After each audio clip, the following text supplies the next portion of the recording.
नमस्कार दोस्तों, the study hub में आपका स्वागत है। दोस्तों, आज की वीडियो लेक्चर में आरआरबी प्रैक्टिस सेट 2 को सॉल्व किया जाएगा।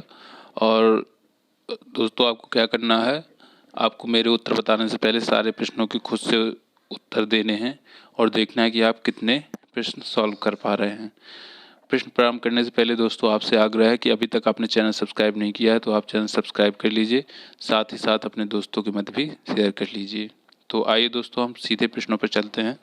आपको ध्यान से पूरी वीडियो देखना है और सारे के सारे प्रश्नों को अच्छे से समझना है, क्योंकि इससे संबंधित फिर आगे कोई भी प्रश्न पूछा जाए तो आप उनको आसानी से सॉल्व कर सकें। तो देखते हैं दोस्तों, पहला प्रश्न जो है, रानी की वाव जो कि 11वीं शताब्दी का सीढ़ीनुमा कुआं है जिसे विश्व धरोहर स्थलों की सूची में शामिल किया गया था, गुजरात के किस जिले में स्थित है। तो दोस्तों, रानी की वाव जो क्वेश्चन में हमको 2 फैक्ट्स की इंफॉर्मेशन तो मिल ही गई है कि रानी की वाव है जो कि 11वीं शताब्दी में बनाया गया था, ठीक। और सेकंड नंबर जो इन्फॉर्मेशन मिली है, इसको विश्व धरोहर स्थलों की सूची में शामिल किया गया है, ठीक दोस्तों। यूनेस्को द्वारा वर्ल्ड हेरिटेज साइट में से सम्मिलित किया गया। तो ये गुजरात में स्थित है, तो दोस्तों गुजरात के पाटन जिले में स्थित है, तो आपका सही हो गया। और दोस्तों, जो नया 100 रुपये का नोट आया है ना, 100 रुपीज़ नोट आया है, उसमें इसका चित्र बनाया गया रानी की वाव के कुएं का, ठीक। अब चलिए हम नेक्स्ट क्वेश्चन की तरफ चलते हैं। क्वेश्चन है, उस महाद्वीप का नाम बताइए जहां टुंड्रा प्रकार की जलवायु पाई जाती है। तो दोस्तों, टुंड्रा प्रकार की जलवायु क्या होती है, तो ये जलवायु जो पाई जाती है दोस्तों, ध्रुवीय क्षेत्र में पाई जाती है। तो ये कुछ भाग इसका कनाडा में भी है, कुछ यूरेशिया अर्थात एशिया के भाग में भी है। तो जो ज़्यादातर जो पार्ट पड़ता है इसका मैक्सिमम, वो दोस्तों एशिया महाद्वीप में ही पड़ता है। तो यहाँ आपका आंसर हो जाएगा एशिया। क्या होती है टुंड्रा प्रकार की जलवायु, दोस्तों ध्रुवीय शीत मरुस्थल जो होते हैं वहाँ पर जो जलवायु होती है, और क्योंकि ये बर्फ से ढके रहते हैं इसीलिए ये शीत मरुस्थल होते हैं, यहाँ पर ज़्यादा वनस्पतियाँ उग नहीं पाती हैं, ठीक। और इस जलवायु की विशेषता क्या होती है, यहाँ पर कौन कौन सी वनस्पतियाँ उगती हैं, तो यहाँ पर काई जो होती है, क्योंकि बर्फ जमी रहने के कारण काई हो गया, लाइकेन हो गया, विलो हो गया, भुर्ज हो गया तथा झरवेरी आदि प्रकार की वनस्पतियाँ उगती हैं। और बौनी झाड़ियाँ जो होती हैं और दलदली पेड़ पौधे ये सारे उगते हैं। और अगर हम बात करते हैं दोस्तों नेक्स्ट क्वेश्चन की, अब निम्नलिखित में से कौन सी एक ग्रीन हाउस गैस नहीं है। तो सबसे पहले दोस्तों इसमें पूछा गया ग्रीन हाउस गैस नहीं है, तो पहले हम जानेंगे ग्रीन हाउस गैस होती क्या है।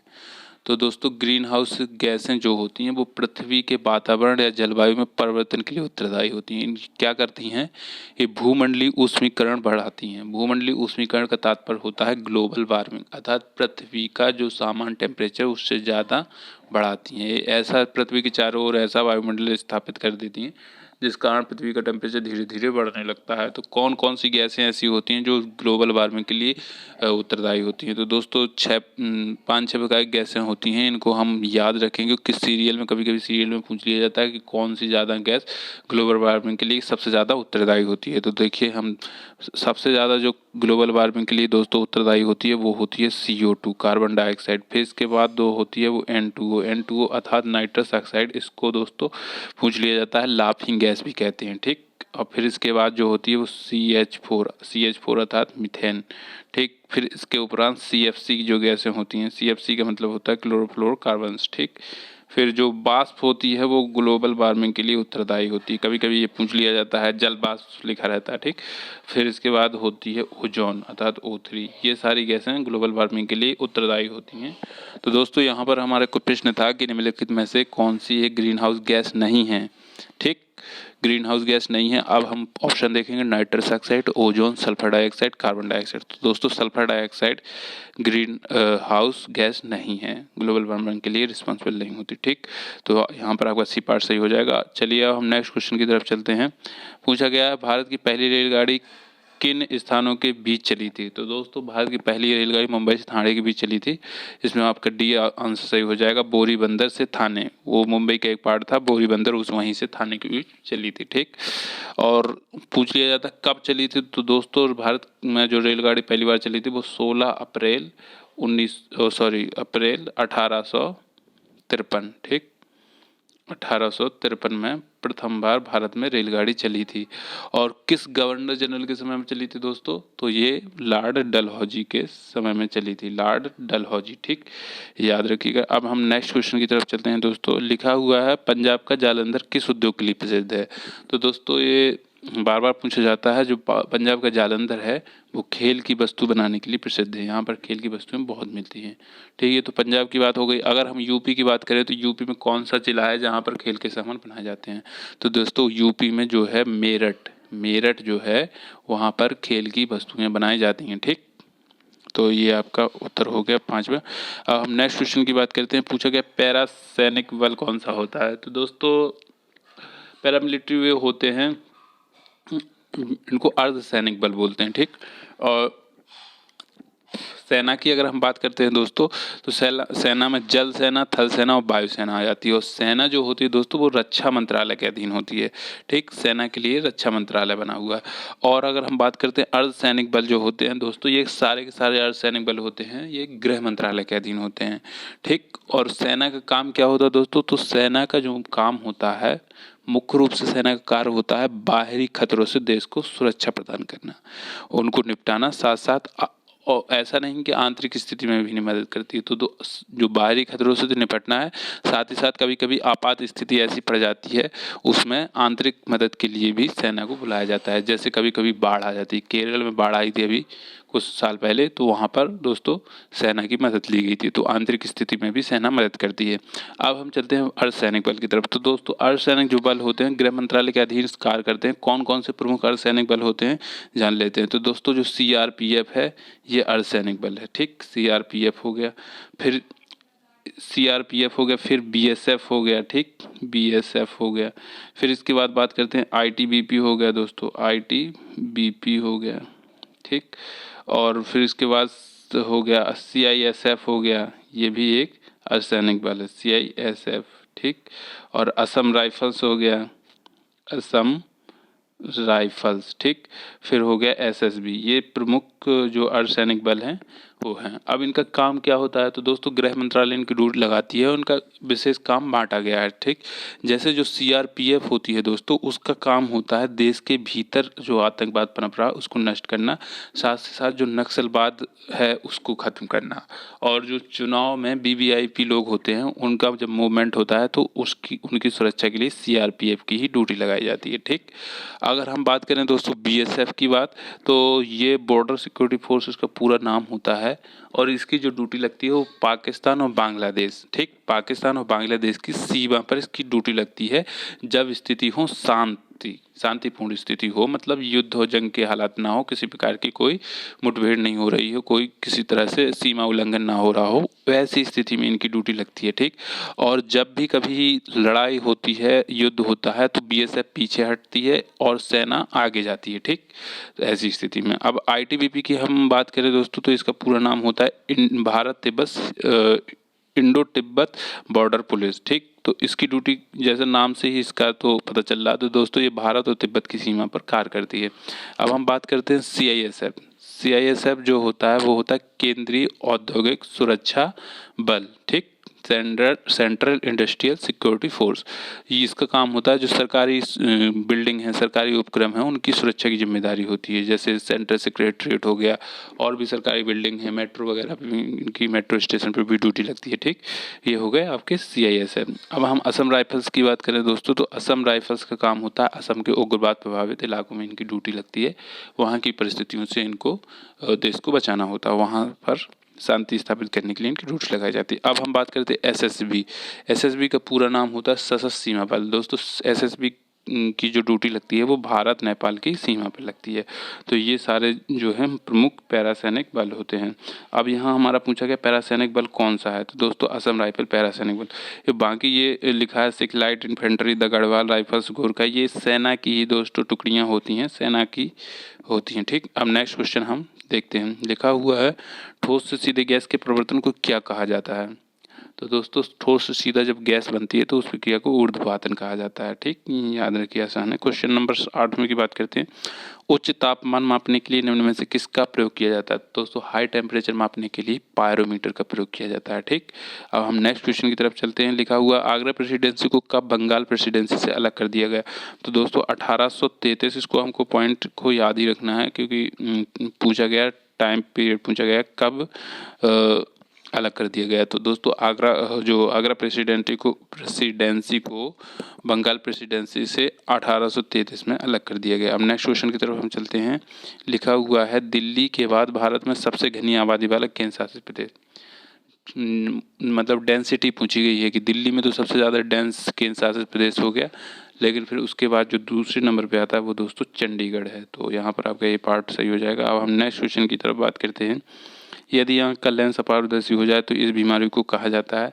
तो दोस्तों मोतियाबिंद में क्या होता है? आंख का लेंस अपारदर्शी, आंख के लेंस पर धुंधलापन छाने लगता है, तो चीज़ें धुंधली दिखने लगती हैं, तो ये मोतियाबिंद में ऐसा होता है। ठीक, अब हम नेक्स्ट क्वेश्चन की तरफ चलते हैं। तो यहाँ पर क्वेश्चन है, इंडियन इंस्टीट्यूट ऑफ पेट्रोलियम कहाँ है?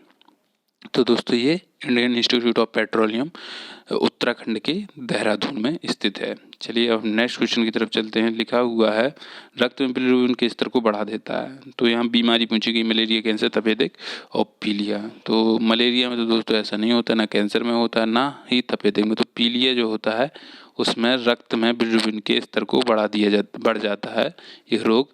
बिलिरुबिन का मतलब होता है पित्त रंजक, इसको हिंदी में बोलते हैं। तो इसमें क्या होता है दोस्तों, ये कैसे बनता है? लाल रक्त कोशिकाएं जो होती हैं उनके टूटने से होने वाला जो पदार्थ होता है वो बिलिरुबिन होता है। इसका अधिक होने की वजह से क्या होता है दोस्तों, आँखें और जो त्वचा है पीलापन छाने लगता है। तो दोस्तों ये पीलिया रोग में ऐसा होता है। अब हम नेक्स्ट क्वेश्चन की बात करते हैं।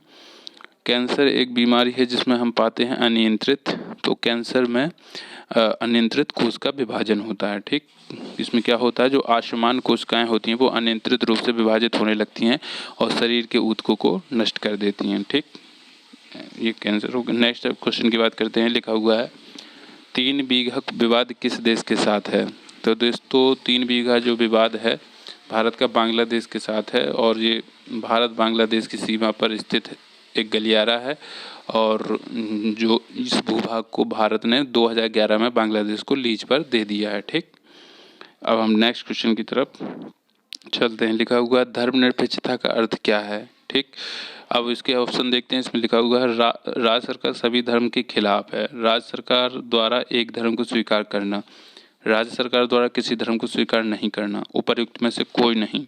तो दोस्तों यहाँ पर आपका आंसर हो जाएगा डी पार्ट, उपर्युक्त में से कोई नहीं, क्योंकि धर्मनिरपेक्षता का मतलब होता है सभी धर्मों के लोग कानून और संविधान एवं सरकारी नीति के आगे समान है, अर्थात सभी धर्मों को एक समान लेके चलना पड़ता है। ठीक, और पहले ऑप्शन में दिया गया राज्य सरकार सभी धर्मों के खिलाफ है, तो ये तो गलत हो गया। दूसरा ऑप्शन दिया गया राज्य सरकार द्वारा एक धर्म को स्वीकार करना, ये भी गलत हो गया।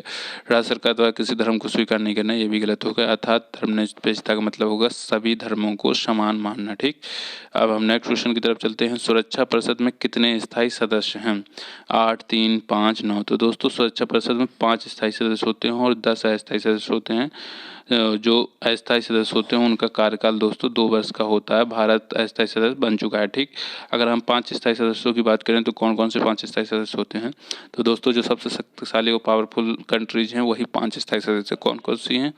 पहला हो गया यूएसए, दूसरा हो गया रूस, ठीक, रसिया हो गया, फिर इसके बाद ब्रिटेन, फिर इसके बाद हो गया दोस्तों फ्रांस के बाद आएगा चाइना। ठीक, चाइना जो कि एशिया की कंट्री है।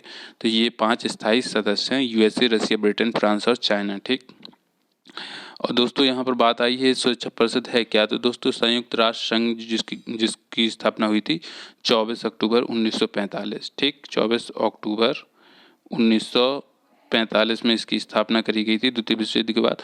तो दोस्तों उसी का एक अंग है सुरक्षा परिषद। संयुक्त राष्ट्र संघ के 6 प्रमुख अंग हैं: महासभा, सुरक्षा परिषद, आर्थिक एवं सामाजिक परिषद, फिर न्यास परिषद, अंतर्राष्ट्रीय न्यायालय और सचिवालय। तो दोस्तों ये 6 अंग हैं, 6 में से 5 अंग अर्थात अंतर्राष्ट्रीय न्यायालय को छोड़कर बाकी पांचों के पांच जो अंग हैं वो न्यूयॉर्क में स्थित हैं। ठीक, न्यूयॉर्क अमेरिका का एक शहर है। ठीक, और बाकी जो अंतर्राष्ट्रीय न्यायालय है वो नीदरलैंड के हेग शहर में स्थित है। ठीक, इतना याद रखना, क्योंकि बार बार पूछा जाता है कि अंतर्राष्ट्रीय न्यायालय कहाँ स्थित है, तो ये नीदरलैंड में। और ये भी पूछ लिया जाता है संयुक्त राष्ट्र संघ के कितने अंग हैं, तो 6 अंग हैं। ठीक, और यहाँ पर आपका क्वेश्चन था कि सुरक्षा परिषद में कितने सदस्य होते हैं, तो दोस्तों इस सुरक्षा परिषद एक अंग होता है संयुक्त राष्ट्र संघ का, और स्थायी सदस्यों की संख्या 5 होती है। तो ये क्वेश्चन आपका कंप्लीट हो गया। नेक्स्ट क्वेश्चन की तरफ चलते हैं। यहाँ पर पूछा गया है निसर्ग संरक्षण प्रतिष्ठान अर्थात नेचर कंजर्वेशन फाउंडेशन किस राज्य में स्थित है।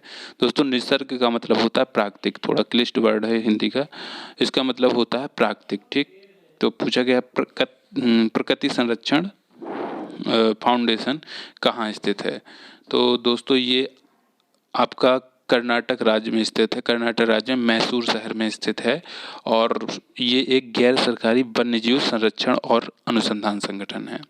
इसका काम क्या है दोस्तों, भारत में वन्यजीव संरक्षण के लिए विज्ञान के उपयोग को बढ़ावा देना। ठीक, तो यहाँ पर आपका आंसर हो जाएगा कर्नाटक। ठीक, यहाँ पर आंसर आपका हो गया कर्नाटक। तो अब हम नेक्स्ट क्वेश्चन को देखते हैं। लिखा हुआ है जो विटामिन बहुत परवर्ती है और पकाने व भंडारण के दौरान आसानी से नष्ट हो जाता है वह कौन सा है, तो दोस्तों विटामिन सी जो है वो पकाने व भंडारण के दौरान नष्ट हो जाता है और बहुत ही परवर्ती होता है, याद रखिए। नेक्स्ट क्वेश्चन की तरफ चलते हैं। लिखा हुआ है एक रेफ्रिजरेटर में ठंडक किससे उत्पन्न होती है, तो दोस्तों फ्रीजर में जमी बर्फ से, संपीड़ित गैस के आकस्मिक फैलाव से, वाष्पशील द्रव के भाप बनने से, उपरोक्त में से कोई नहीं। तो यहाँ पर आपका सही जवाब होगा संपीड़ित गैस के आकस्मिक फैलाव से। ठीक, रेफ्रिजरेटर में ठंडक उत्पन्न होती है। कौन सी गैसें होती है, सीएफसी जो होते हैं ये आम और बहुत ही मशहूर रेफ्रिजरेंट्स के रूप में प्रयोग किए जाते हैं, लेकिन अब ये थोड़ा पहले शुरुआत में इनको प्रयोग किया गया था, लेकिन अब जो प्रेजेंट स्थिति में प्रयोग किए जा रहे हैं वो HFC प्रयोग किए जा रहे हैं। ठीक, जो गैसें हैं HFC, इसका मतलब होता है हाइड्रोक्लोरोफ्लोरोकार्बन्स। ठीक, और प्रमुख HFC जो है जिसका प्रयोग किया जाता है वो R22 है, सबसे आम HFC है। ठीक, अब नेक्स्ट क्वेश्चन की तरफ हम चलते हैं। लिखा हुआ है दोस्तों हिरोशिमा पर पहला बम कब गिराया था, तो पहले दोस्तों ये कब गिराया गया, द्वितीय विश्व युद्ध के दौरान जो मित्र राष्ट्र थे उन्होंने गिराया था। मित्र राष्ट्र अमेरिका ने गिराया था दोस्तों जापान के हिरोशिमा शहर पर 6 अगस्त 1945 को पहला बम गिराया था, जिसका बम का नाम था लिटिल बॉय। ठीक, लिटिल बॉय। और इसके 3 ही दिन बाद दोस्तों क्या हुआ था, 9 अगस्त को 1945 को ही जापान के दूसरे शहर पर जिसका नाम था नागासाकी, ठीक, वहाँ पर दूसरा परमाणु बम गिराया गया, उस बम का नाम था फैटमैन। ठीक, तो दोनों फैक्ट्स आप याद रखिए। सबसे पहले हिरोशिमा पर गिराया गया था 6 अगस्त 1945 को लिटिल बॉय बम। ठीक, अब नेक्स्ट क्वेश्चन की हम बात करते हैं। कहा गया कि फ्रांसीसी क्रांति का नारा क्या था, तो दोस्तों फ्रांसीसी क्रांति का नारा ये था स्वतंत्रता, समानता और बंधुता। आपका बी पार्ट सही हो जाएगा। और दोस्तों फ्रांसीसी क्रांति कब हुई थी, 1789 में हुई थी। क्रांति में क्या हुआ था, जो निरंकुश राजा था उसको गद्दी से हटा दिया गया था और एक गणतंत्र की स्थापना की गई थी। ठीक, ये अब नेक्स्ट हम क्वेश्चन को देखते हैं। स्तनधारियों के रक्त में सबसे बड़ी कोशिकाएं कौन सी होती हैं, तो दोस्तों मोनोसाइट्स जो होती हैं स्तनधारियों के रक्त की सबसे बड़ी कोशिकाएं होती हैं, जो कि WBC का ही एक प्रकार होता है। WBC का तात्पर्य होता है व्हाइट ब्लड कर्पसल्स। ठीक, मोनोसाइट स्तनधारियों की रक्त की सबसे बड़ी कोशिकाएं होती हैं, याद रखिएगा। नेक्स्ट क्वेश्चन की तरफ हम चलते हैं। यहाँ लिखा है महाभारत के रचयिता कौन है, तो दोस्तों महर्षि वेदव्यास ने महाभारत की रचना करी है। ठीक, अब नेक्स्ट क्वेश्चन की तरफ चलते हैं। भारत में सबसे अधिक उपज देने वाली खाद्य फसल है, तो दोस्तों सबसे अधिक उपज देने वाली खाद्य फसल भारत में चावल है, सबसे ज़्यादा उपज देने वाली। ठीक, याद रखिएगा। नेक्स्ट क्वेश्चन हम देखते हैं। क्वेश्चन नंबर 26 कहा गया है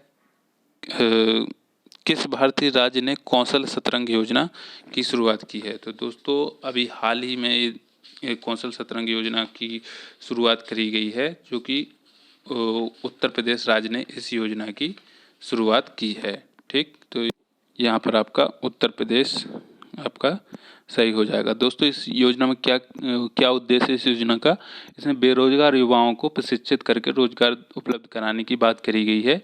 और साल भर के अंदर ऐसी बात करी गई कि बेरोजगार युवाओं को प्रशिक्षित कराकर उन्हें रोजगार उपलब्ध कराया जाएगा। इसके अंतर्गत रोजगार मेलों का आयोजन कर 2 लाख युवाओं को नौकरी दिलाने का भी प्रावधान रखा गया है। ठीक, तो ये दोस्तों आपका हो गया।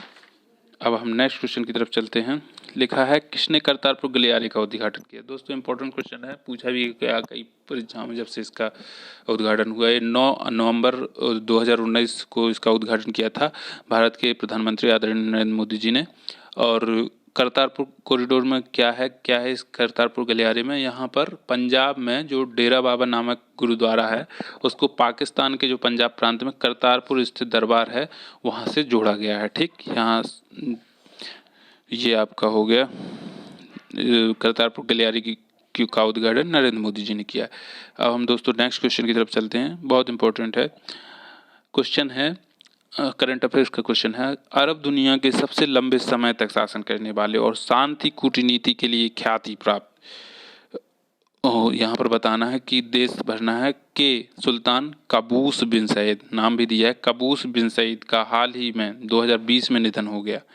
तो बताना है कि वो किस देश के सुल्तान थे। तो दोस्तों ओमान के सुल्तान थे। ठीक, इन्होंने सबसे लंबे समय तक शासन किया है और इनका नाम था कबूस बिन सईद। ठीक, ओमान के सुल्तान थे। दोस्तों ये इंपॉर्टेंट क्वेश्चन बनता है यहाँ से करंट अफेयर्स का, तो इसको याद रखिएगा। अब नेक्स्ट क्वेश्चन की बात करते हैं। लिखा है जीएसटी परिषद ने मोबाइल पर जीएसटी दर कब मार्च 2020 में कितनी निर्धारित की। दोस्तों मोबाइल पर जीएसटी दर पहले 12% हुआ करती थी। ठीक, अब इन्होंने क्या किया, इसको रेज किया। ठीक, रेज करके अब मार्च 2020 में 18% कर दी, अर्थात अब मोबाइल हो जाएंगे महंगे, तो ये आपका 18% हो जाएगा। ठीक, अब नेक्स्ट क्वेश्चन, लॉटरी का भी पूछा जाता है। लॉटरी पे भी बढ़ा दी गई ना, लॉटरी की जो दर कर दी गई जीएसटी की 28% कर दी गई मैक्सिमम। ठीक, तो यहाँ पर आपको इसमें मोबाइल में 18% याद रखना है। अब नेक्स्ट क्वेश्चन देखते हैं। लिखा है लगातार 4 टेस्ट श्रृंखलाओं में दोहरा शतक लगाने वाले पहले और वर्तमान में एकमात्र बल्लेबाज कौन है। तो दोस्तों ऐसे बल्लेबाज पहले और एकमात्र बल्लेबाज विराट कोहली हैं। ठीक, ऐसा रिकॉर्ड बनाने वाले। तो दोस्तों यहाँ पर आपके 30 क्वेश्चन कंप्लीट हो गए हैं। आशा करता हूँ कि सारे के सारे क्वेश्चन आपको समझ में आए होंगे और सीखने को मिला होगा कुछ ना कुछ। और दोस्तों आपने कोशिश भी करी होगी, कई सारे क्वेश्चन सॉल्व करने में आप सफल भी रहे होंगे, कुछ क्वेश्चन नहीं आए होंगे तो वो सीखने को मिले होंगे। तो आज के वीडियो लेक्चर में इतना ही रखते हैं। अगर आपको वीडियो अच्छा लगा होगा तो दोस्तों ज़्यादा से ज़्यादा शेयर करिएगा। नेक्स्ट वीडियो लेक्चर में फिर से मिलेंगे, तब तक के लिए दोस्तों जय हिंद जय भारत।